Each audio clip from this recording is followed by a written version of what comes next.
Sino mag-aakala na pwede palang maging kapaki-pakinabang ang mga junk food wrappers at gawin itong unan? Yan ang naisipang gawin ng Rotaract Club of Metro Malasiki sa pakikipagtulungan ng Karin Alcantara Dumantay Elementary School at Bakiteo Elementary School sa kanilang proyektong MAPA, May Pag-asa sa Basura. Ang mga grade 1 to grade 6 na mag-aaral ng dalawang paaralang ito ang siyang mangungulekta ng mga junk food trash na matapos linisan ay kanilang gugupit-gupitin at ilalagay sa recycled material gaya ng supot ng harina para maging unan.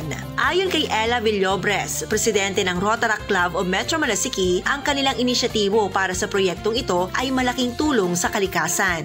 Project promotes environmental awareness na po and social responsibility by engaging pupils in a 50-day collection drive of junk food wrappers. So yung makukulit na materials po dito will be repurposed and transformed to pillows.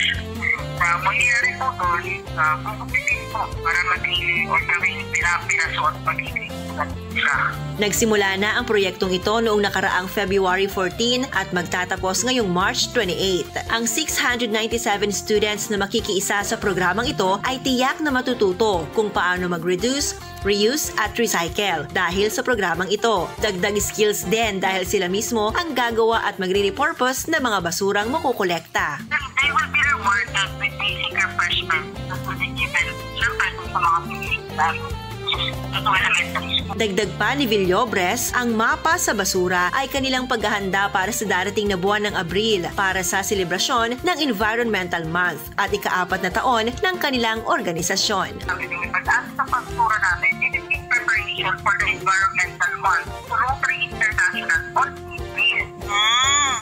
And as well as we celebrate our club 4 years of commitment, service, and leadership. Yan ang ating good news. Ako po si Idol Maya, Tatak, IFM. IFM News. IFM News. IFM News.